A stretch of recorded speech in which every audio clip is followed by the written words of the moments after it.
right now, the Democratic candidates are facing off in two of the most important primaries for the nomination. And the one thing they agree on, both Hillary and Obama hate the oil companies. They agree you can't give a break to big oil. They are adamant that these guys are the bad guys and that they should be mauled with a windfall profits tax. Tonight, I am urging the Democrats not to take that tack. I am pleading. I'm on my knees here. All right. I plead that they not take a punitive stance,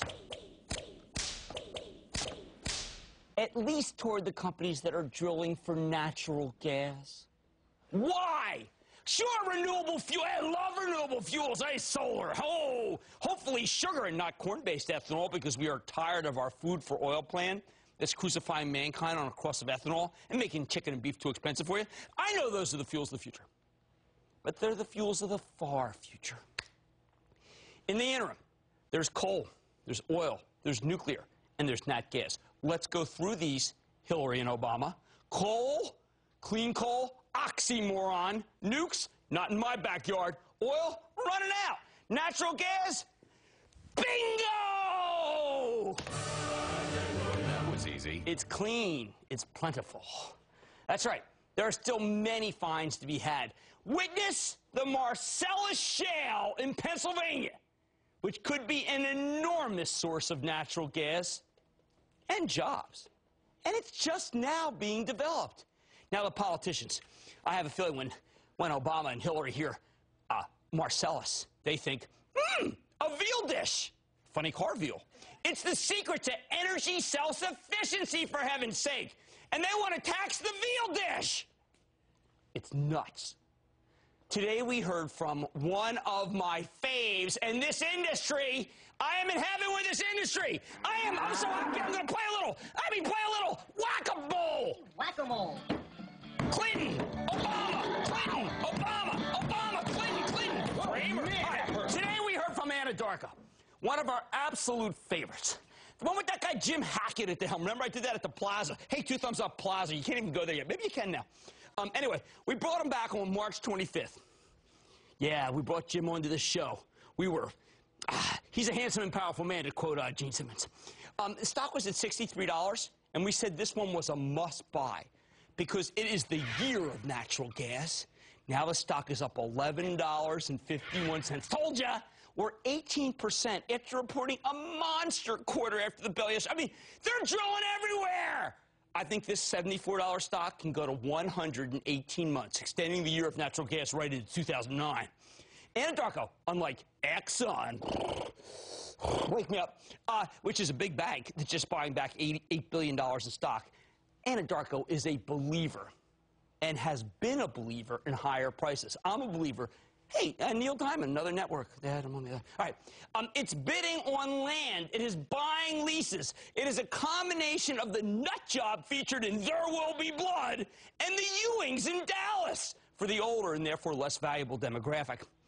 In fact, the incredible drilling race between Anadarko and Chesapeake in the Marcellus Shale reminds me of that whole season when Cliff Barnes was drilling against Bobby Ewing. And for the record, I was always a Barnes fan. They are going all out against each other, and I'm loving it. Producing natural gas for our country. I'm calling it energy self-sufficiency. The politicians must recognize that these companies are the future. And the integrated oils, which only somewhat believe in higher prices, have little or no growth. But the natural gas companies that are drilling like mad, they're all about 15% growth. How many companies do we have? Hey, you have any of those old techs growing at 15%?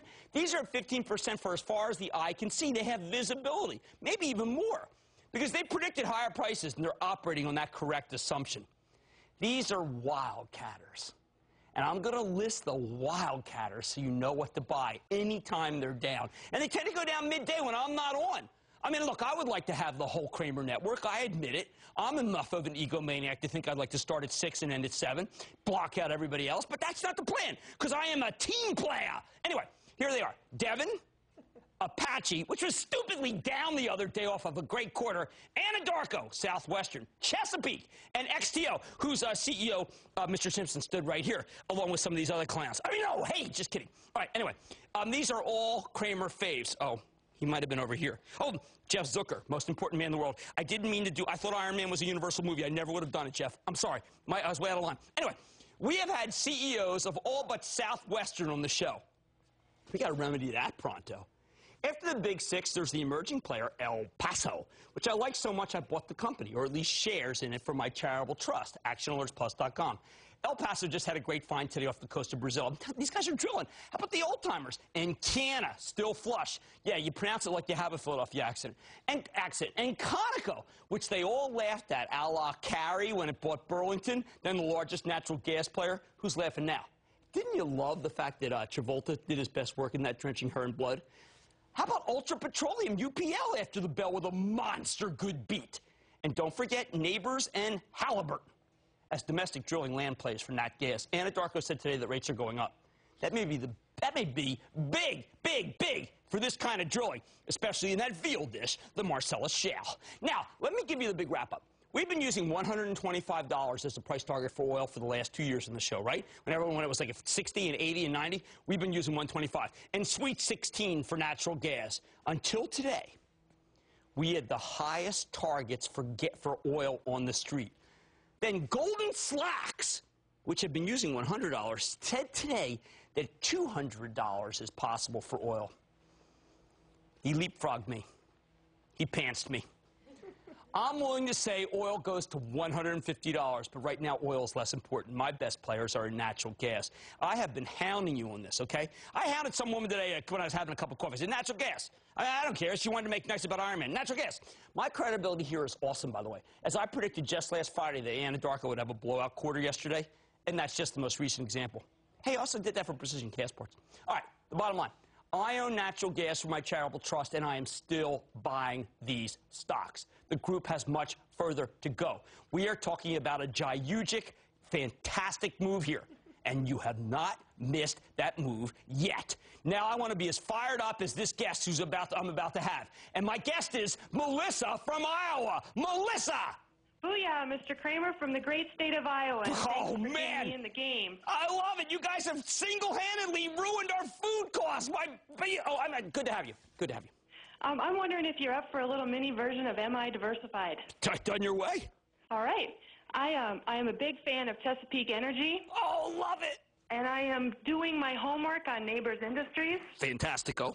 I'm wondering if the two companies are too closely related to keep me diversified. I got back from France 2 weeks ago, and the only answer I can give you is absolument. They are too close. I think that these are, in the end, both leverage ways to play natural gas, meaning they're spending a fortune on natural gas. They're just no holds barred, and I don't want you to own both. Push comes to shove.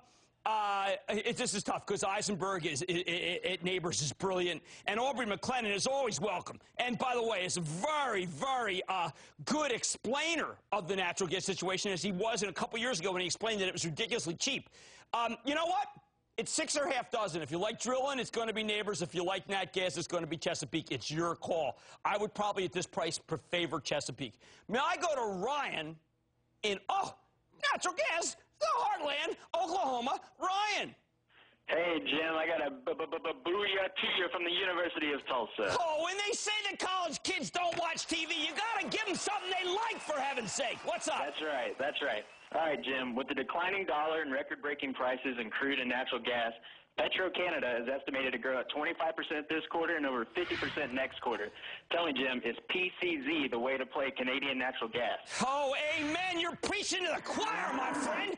That is a dynamite stock. I have liked it. I also like Canadian Natural Resources. I mean, I don't want to slight anybody here. I like Suncor. But yours, Petro-Canada, it shows me that you and perhaps your whole state have, yes, indeed, horse sense. Can I go to Kyle in Texas, please? Kyle. Jim. Kyle. Big Texas booyah to you. Oh, man. Cookie booyah back at you. Thanks, Jim. Thanks for taking my call. I just want to say up front, I love all the work that you've done on natural gas and believe it's definitely a solution to many of our energy problems. Right. With that being said, I want to talk about XTO. The stock got hammered after earnings on April 23rd. but it's seen a nice bounce since then. I think it blows through 80. What do you think? I agree with you. You know why it went down? You know why it went down when they reported? Because of morons who were selling it knew less than the people who were selling Apache the other day. We can thrive over this factor. I call it the moron factor. People who know less than you and I do about what happens when a great quarter happens. I could not believe that XTO sold off. They raised all of their forecasts. They gave you a sense of visibility, and people sold it. That's why I keep coming back to the fact that this game, the stock market, is the greatest game in the world, because there are morons who pull the trigger. They know nothing. We know something. We can make money from them, and I thank you. I thank you for playing an XTO, which I own for my Channel Trust, and I think goes much higher. I like your price target. This is the year of natural gas, and my wildcatters, everybody but Barnes and Ewan, are going much higher. Stay with Cramer.